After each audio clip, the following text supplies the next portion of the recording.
Hello. Hey, how How are are you you, Mark? doing? I'm doing well. How are you? Very well, very well. It's a great day. It's just the start of the day. Already four interviews done. Oh, wow. Yeah. Must get pretty hectic, that sort of album time. Yeah, it's always hectic, but also fun at the same time. I actually spoke to you way back when you were coming out with the holographic principle Yeah, that helps. a long time ago, and I spoke to Simone on the last album run. Now, let's talk about that one for a minute. Omega, Yeah, that came out at a really difficult time in the world for a lot of people, musicians included. absolutely. Now, you couldn't get to tour that, not initially anyway. So you did that big live stream. Yeah, Now, I watched a lot of live streams in that time, from the very basic one where bands almost, well, they did charge you admission to pretty much watch them rehearse, yeah. um, play through a set, everything up, and the top of the heap is the one that you guys did. Oh, How cool. how difficult was that to pull off? It was difficult in many ways. First of all, because there were quite some rules at that time that you had to follow because of the COVID. And these rules they changed every week. That was the Yeah. most difficult thing. So you were planning things, and then the rules changed, and then you couldn't do them the way you had them in mind because suddenly the rules changed. But also, yeah, we had a certain point. We had these dates planned, and we had to travel to Belgium for them, and and then some rules changed that every day we got phone calls if we were still in the same place, if we were from the Belgian government, if we were working with the same people. So at a certain point we were like, yeah, you call us every day with the same questions, but can you just not let us do our jobs? And then they stopped calling, fortunately, but also understandable in a way that they were also just doing their job, these people. But we fortunately pulled it off because if the rules would have changed more drastically and we had to cancel that whole that whole show, that would have been a disaster. So there was a bit of risk involved as well because it was everything or nothing. It Mm. had to happen that time because all these stage props and all these people together in one place, um, it would have not been able possible to organize it like 1 week later because everything Mm. had to happen. But yeah, when it happened, when it worked, we were also really relieved because then we had that big show that we wanted to achieve during that COVID lockdown. It was very well done. So tip my non-existent hat to you. Well done. Thank you very much. Then I'm assuming you eventually got out on tour. How did that go? Yeah, then eventually we started doing shows again. In the beginning, there was some shows and festivals. They were trying to happen with under difficult circumstances as well. So there was like, for example, one show in Italy where everybody had to sit down with some space between each other because it was still during the COVID times. But at least we got to play. And sometimes there were some shows where there was a lot of paperwork to be done to be able to fly to a certain country. I live in Italy, so to fly in and out, I had to do also a lot of online stuff to be filled in. So it was like normally you have some time to fly. You have to do some paperwork as well to get your ticket, boarding pass, and stuff. But now it was really like a lot of work to be able Mm. to take a flight. But at least we could play, like I said. Yeah, so we were happy. At least we could play, and we would do all the effort as long as we could play. And then slowly the world was opening up again, and then we could finally properly tour on the Omega album. And then we also did. So wherever we could play, we went, and uh, and we could still do a proper tour, fortunately. Mm. Okay. So when did that wind up? When did all that touring uh, come to a finish? Yeah, something like 1.5 years ago, I think. Then we started to fully work on the new album. Still, we did also some shows here and there, but the big touring was done by then, and then we fully focused on writing this new album. We did organize some writing sessions where we were coming together for 5 days in a row, sleeping at the same place in the middle of nowhere. We rented a place and we went back there for 3 times. So three sessions of 5 days each, 15 days in total. And that's where the album got really shaped that during these sessions. Excellent. I've heard the album. Very good. Happy to hear that. How with the recording, were you demoing it during the writing sessions and then come back later for the full recording session? How does it work with EPICA? Yeah, we were demoing it on kind of home studio computers, and then we were doing some studio sessions where we were actually rehearsing the songs, and then some things you find out that we were demoing on the home studio sessions were in fact not working if you play them together. So then we were fine-tuning them. And when all these polishing sessions were done, then we were actually hitting the studio for real. And we liked that so much, that playing together, that in basis we recorded the album also in a kind of live way. So drums, bass, guitar were for each song recorded together in the same room. And then you catch some kind of vibe that you cannot catch if you record everything separately. Yeah. And that way we liked it. So we made use of the technology of today, but also the great things that worked in the past very well for bands. And so we combined these two worlds, the best of the past with the best of the now. Because nowadays, not many bands anymore record in a kind of live setting. They all record separately. And the risk is that you start recording things too perfectly, and also that a bit of the soul leaves the music. And we wanted to catch that and bring that back. No, fully agree with you. I don't know how bands do it, actually, doing the demo in one country, sending it to his mate over the internet, and Henry, oh yeah, I can do this. It's me not being a musician myself, I really struggle to come to terms with that. How bands, I think, would be better all in. You get to see the look in his eye, and you know when he's changing, and you can take the song in a slightly different way, as crazy as that may sound. But okay, so well done. All right, what's happening now? Now, the album's coming out the 11th of April. Is that still? Are we still on that date timeline? Yes, still that date. Okay. Yeah, the 11th of April is going to be released, and it was a little bit postponed already because we initially had in mind to do a full-blown US tour, but that didn't happen. So we had to postpone the album a bit. So hopefully now it really stays 11th of April, because for me it's already late enough. So now no more postponements. With regard, you hinted on it before with the changes then and now. As far as the music industry goes, what do you think is the biggest improvement from back in the day to now? I think the biggest improvement is that the bands have nowadays even more freedom to do whatever they want, and because with the internet, music can be heard by everyone. In the past, you were depending on radio, written media, and if record companies didn't believe in a band, it would be very hard for them to make it to the next level. Now, if a band is really good, they can find their own way to be heard, and so that's, I think, the biggest improvement. At the same time, there's also way more bands, and there's you can get drawn easily in the ocean of music that is out there.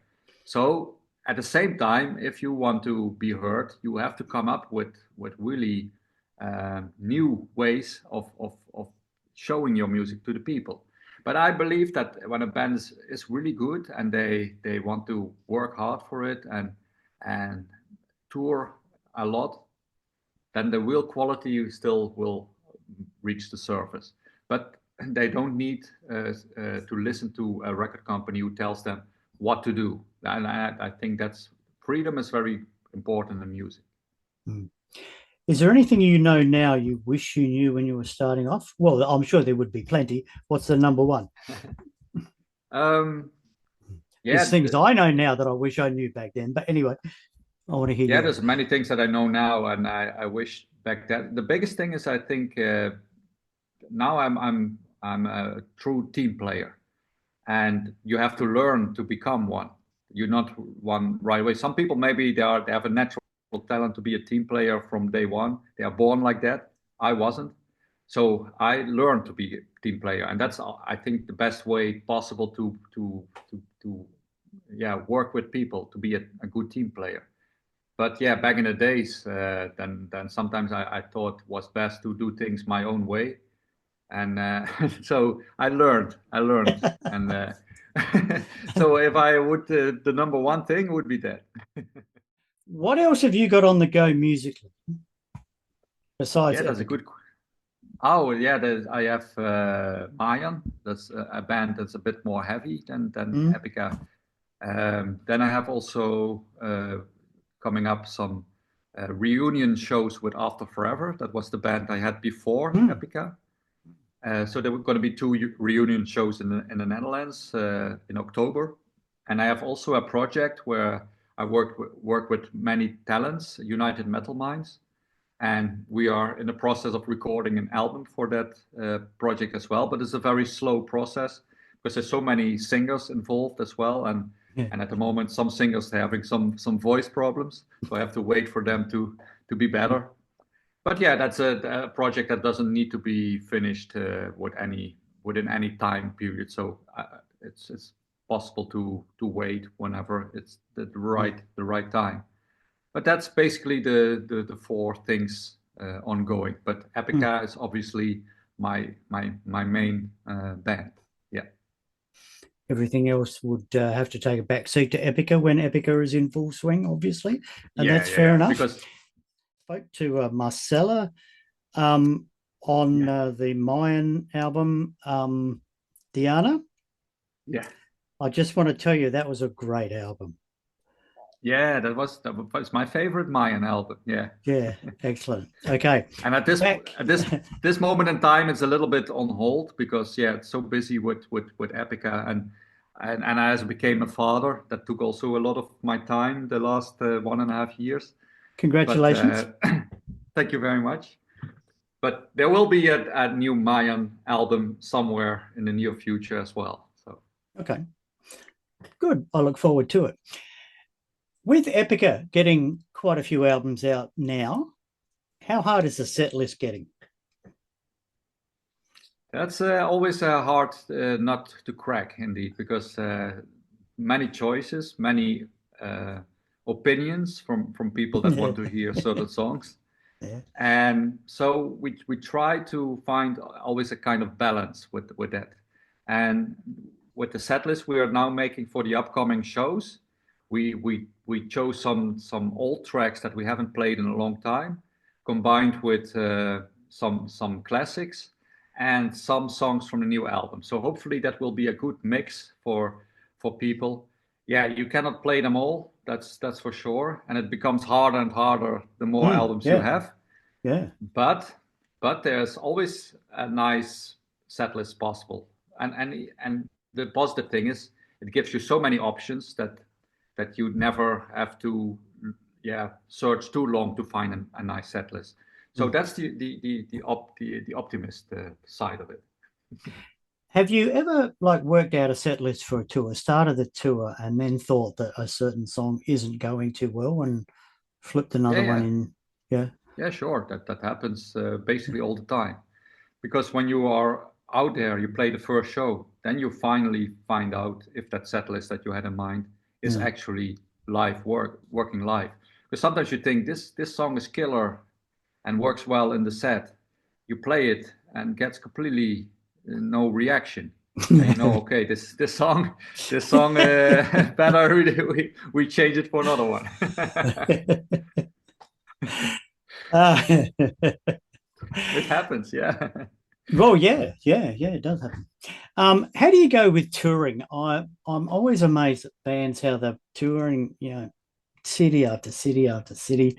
Like I went to the US with my wife back, a few years ago, and we only went to 4 or 5 different places. And I said, how do these bands do it, living out of a suitcase Yeah, all the time? How do you yeah. go with it? How do you get through it? Yeah, you have to love it, otherwise you cannot do it. Because yeah, we had also band members. We hadn't much changes in our whole 23 years existence, but there was one guy, Ad Sluiter, our first guitar player. He said, I cannot do this anymore. He hated it at a certain point, and understandable. You must love it, otherwise it's impossible. Because yeah, living out of a suitcase, it's not the easiest thing. All the time taking these flights. Or travel in a tour bus, laying in a little bed that's more looking like a Mm. coffin than a bed.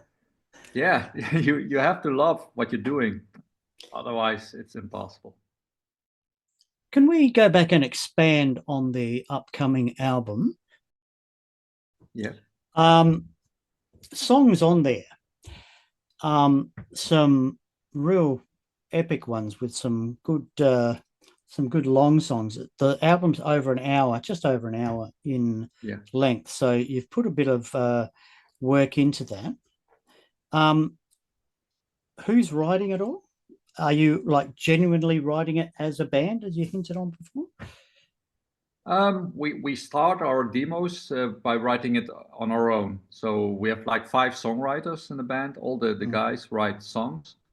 And then on these writing sessions, we come together and we present what we have made so far. And then we start working on each other's tracks. And that sometimes can be a very drastic process where somebody cuts your whole down song into pieces and makes yeah. something new out of it. But we let that happen. It's part of the process.